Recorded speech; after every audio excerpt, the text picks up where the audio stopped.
নামাজ পড়াইছি, ঈশার নামাজ পড়াইছি, তখন যদি আমার এই হাত পা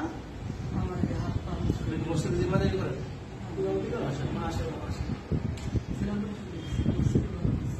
ওখান থেকে আপনার কোনো সাপোর্ট দেয় না ইমাম কমিটির পক্ষ থেকে? একদিনে তুলে দিচ্ছে।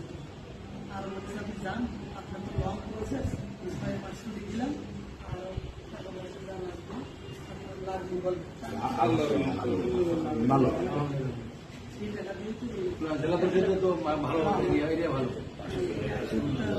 মুসলিমরা আমি যা চাইছিলাম তার থেকে অনেক অনেক।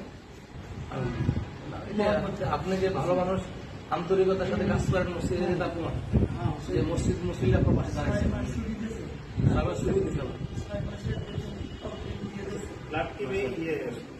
Deposit deposit